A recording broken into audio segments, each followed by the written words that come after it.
안녕하세요. 2월 10일 목요일입니다.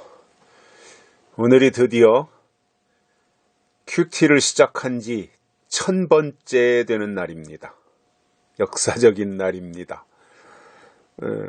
저도 이렇게까지 되리라고는 생각하지 못하고 시작을 했는데 어느덧 1000번째 큐티를 하게 되었습니다. 그래서 이걸 1000번째인데 매일매일 했죠. 주일날만 빼놓고 매일매일 했으니까 이제 만으로 3년이 넘었고요. 그러니까 이제 큐티로 짧은 말씀이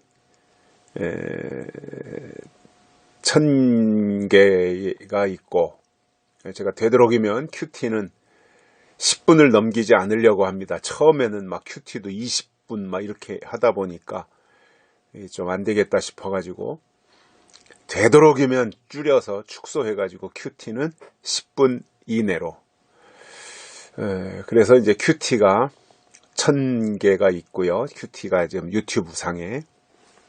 그리고 주일 설교 올린 것이 일주일에 52개가 올라가니까 아마 제 기억으로는 주일 설교 올라간 게 한 4년 정도 분량이 있지 않을까 싶거든요. 그러면 한 200여 개. 그러니까 우리 교회에 콘텐츠가 많이 준비되어 있는 거죠. 어느새. 주일 예배는 한 50분에서 55분 이 정도로 설교가 되니까 좀 더 긴 내용을 가지고 깊이 있게 뭔가를 이해할 분들은 이제 주일 설교를 만나면 되고, 그렇지 않고 짬 날 때마다 조금씩 말씀을 들으면서 하나님의 뜻을 깨닫기 원하시는 분들은 이제 큐티를 접하시면 되겠습니다. 저 개인적으로도 보면 오늘 굉장히 뜻깊은 날이라고 생각이 들어요. 제 힘으로 여기까지 온다고 하는 것은 저는 전혀 생각지도 못했고 가능하다고도 기대하지 않았는데, 돌이켜보니까 하나님께서 할 수 있도록 여건을 주시고 또 격려도 해주시고 지혜를 주시고 깨달음을 주셔서 여기까지 왔다라고 저는 생각을 합니다. 어떻게든지 저는 좀 빠뜨리지 않고 이 큐티를 하려고 지금 생각을 하고 있고요. 언제까지 이어질지 모르겠는데 이제 오늘 1차 관문을 통과한 겁니다. 1000회가 지났으니까 이것이 이제 2000회, 3000회 이렇게 좀 되면서 더 많은 사람들의 사모하는 영혼에 도움이 됐으면 좋겠어요.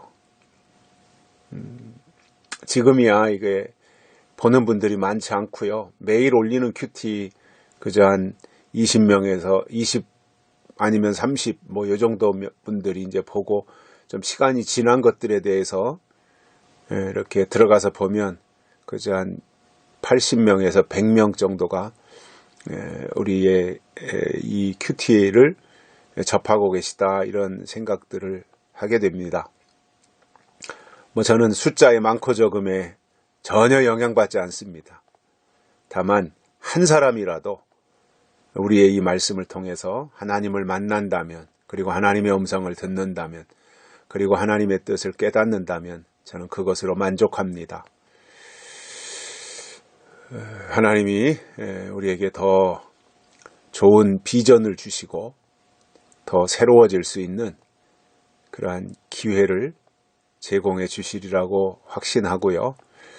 오늘 특별히 큐티 1000번째 되는 날, 나라와 민족을 위해서, 그리고 대통령 선거를 위해서, 또 코로나 급증하고 있는 가운데서 하나님의 도우심을 간구하기 위해서 오늘 오전 9시부터 특별 기도의 시간을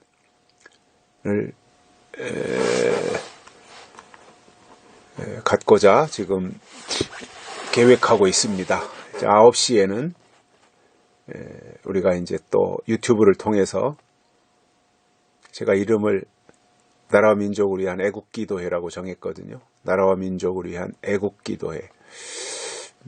이 기도회에 함께 동참해서 뭔가 우리가 무너져가는 대한민국, 또 병들어가는 코로나 때문에 이 병들어가는 대한민국을 올바로 세우는 일에 우리가 하나님 앞에 기도함으로 우리가 할 도리는 했다라고 하는 작은 부분이지만 점 하나 찍는 정도일지라도 뭔가 우리가 그래도 하나님 앞에서 긍휼을 구하는 기도를 했다라고 하는 이 마음이라도 가지면 좋겠다, 이제 이런 생각을 했고요. 하나님께서 우리의 기도를 들으시고 이 모든 위기에서, 어려움에서 이기게 하신다면 얼마나 귀한 일이겠습니까? 그것을 기대하면서 또 9시에 만나기로 하고요. 큐티 말씀 잠깐 보시면 민수기 32장 14절과 15절입니다.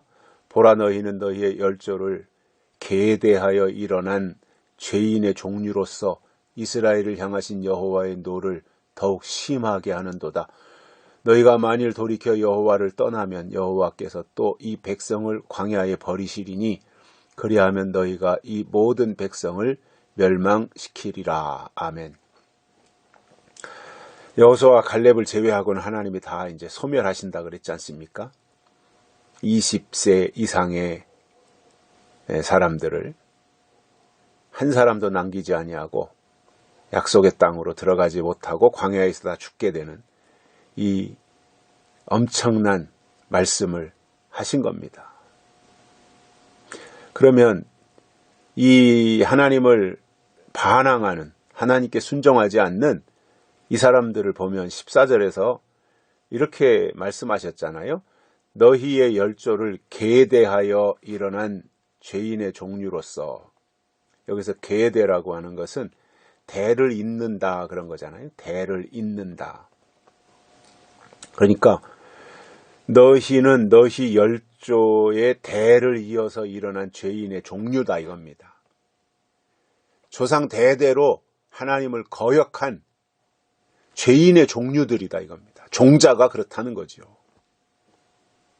우리는 하나님 보실 때 인간적으로는 다 부족하고 인간적으로는 좀 흠집도 있고 결함도 있고 좀 부족한 부분들도 많이 있고 하지만 하나님이 보실 때는 그래도 너는 하나님의 지시하는 대로, 하나님이 말씀하시는 대로 따르고 지키고 순종하려고 했다라고 하는 평가라도 받아야 되는데, 믿는다고 애는 쓰고 주일날 예배 참석한다고 고생은 했는데 죄인의 종류라고 하는 평가를 받는다면 어디 가서 하소연하겠어요?